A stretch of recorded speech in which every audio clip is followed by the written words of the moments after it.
বন্ধুরা, আশা করি আপনারা সকলেই ভালো আছেন। আজকে চিলি চিকেন কিভাবে বানাতে হয় বাড়িতে সহজ এবং সরল উপায়ে কিভাবে আপনারা রেস্টুরেন্টের স্বাদ পেতে পারেন সেটি আমি করে দেখাচ্ছি। চিলি চিকেন করতে গিয়ে যেটি প্রথমেই আপনাদের নিয়ে নিতে হবে সেটি হলো 500 গ্রাম চিকেন উইথ বোন। ছোট ছোট আকারে সবগুলি একই যাতে সাজে সেইভাবে আমি কেটে নিয়েছি। তারপর এটিকে ম্যারিনেট করার জন্য এগ এবং কর্নস্টার্চের একটি ব্যাটার বানিয়েছি, সেটি আস্তে আস্তে আমি উপরে ঢেলে নিচ্ছি।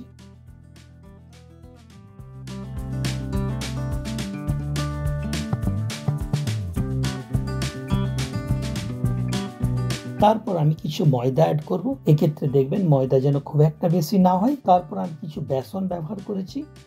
তারপর আদা রসুন বাটা, তারপর লঙ্কা গুঁড়ো যাতে একটু কালারটা ভালো হয়, এবং সর্বশেষ একটু ঝাল করার জন্য গোলমরিচ ব্যবহার করেছি আর সল্ট। টেক্সচারটা যাতে ভালো আসে তার জন্য সাদা অয়েল অ্যাড করেছি। এরপরে আমি ভালোভাবে এটিকে মিশিয়ে নিচ্ছি।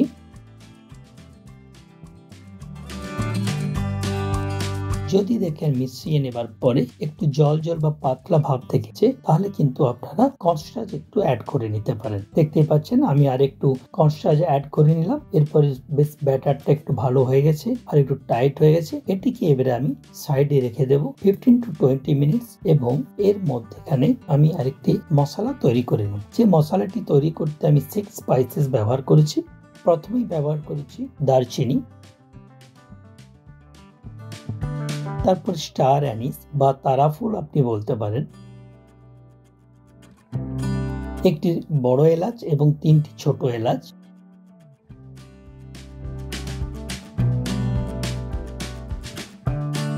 সাদা গোলমরিচ,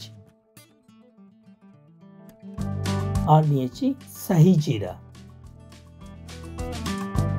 এটিকে ভালো করে রোস্ট করে নেবেন আপনারা। এবং সর্বশেষ যেটি নিয়েছি সেটি মৌরি।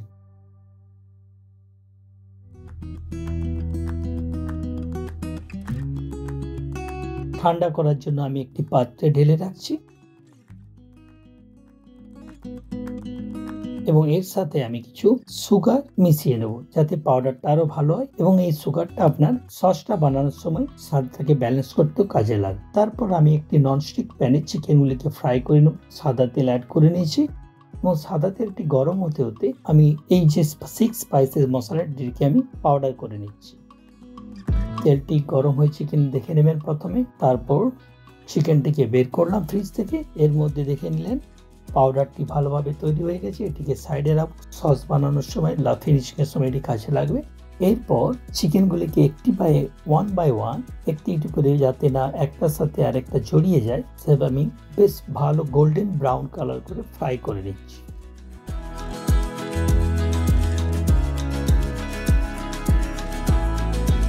উপর নিচে করে একটা চিমটি দিয়ে আমি তালিয়ে দিচ্ছি যাতে বোথ সাইড ভালোভাবে কালার এসে যায় এবং ভালোভাবে যাতে পেকে যায়।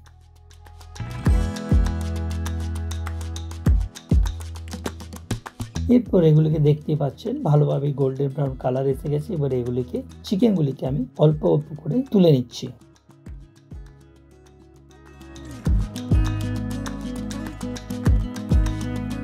সস বানানোর জন্য প্রথমেই আমি নিয়ে নিচ্ছি কতগুলি রসুন,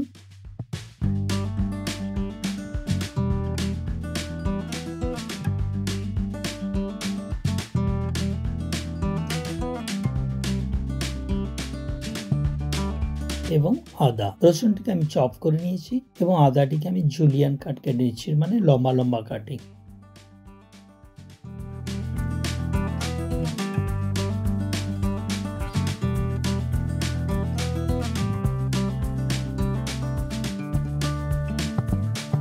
তারপর আমি ধনে পাতাগুলিকে কুচি কুচি করে কেটে নিচ্ছি, যেটি আমাদের সর্বশেষ গার্নিশ এবং অল্প ফ্লেভার অ্যাড করতে এটি কাজে লাগে।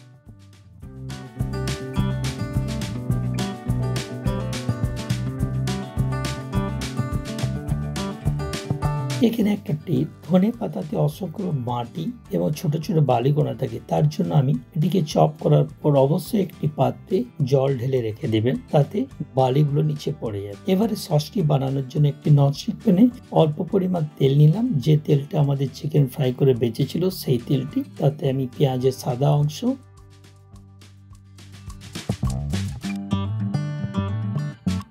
এবং আদা রসুন চপ আমি এখানে ভেজে নেব। উলট পালট করে ভালোভাবে ভেজে নিলাম। তারপর বড় বড় করে কাটা যে পেঁয়াজগুলি সেগুলি অ্যাড করে নিচ্ছি। তারপর সবুজ ক্যাপসিকাম অ্যাড করে নিলাম। অল্প ভেজে নেব, জাস্ট 30 to 40 সেকেন্ডস। এরপর আমি যে সসটি বানানোর জন্য ব্যবহার করেছি চিলি সস, টমেটো কেচাপ এবং ডার্ক সয়া সস। ভালোভাবে এটিকে মিশিয়ে নেব। ক্যাপসিকাম এবং অনিয়ন বড় বড় করে অনিয়নের সাথে আর একটু রং করার জন্য আমি দিচ্ছি গুঁড়ো লঙ্কা।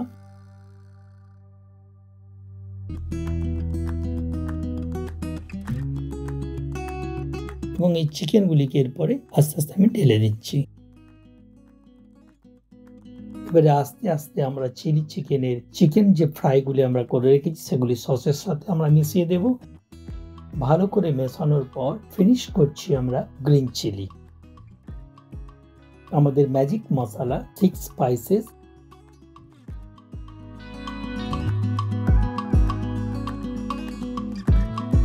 ধনে পাতা চপ,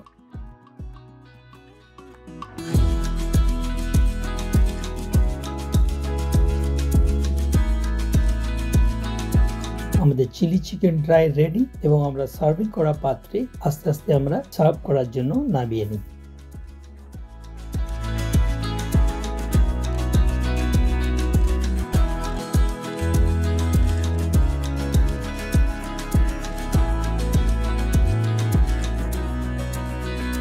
এরপর আমি যেটি দেখাবো কিভাবে গ্রেভিটা বানাতে হয়। একই পাত্রে কিছু সস আমরা অ্যাড করে নিচ্ছি, টমেটো, চিলি এবং সয়া সস।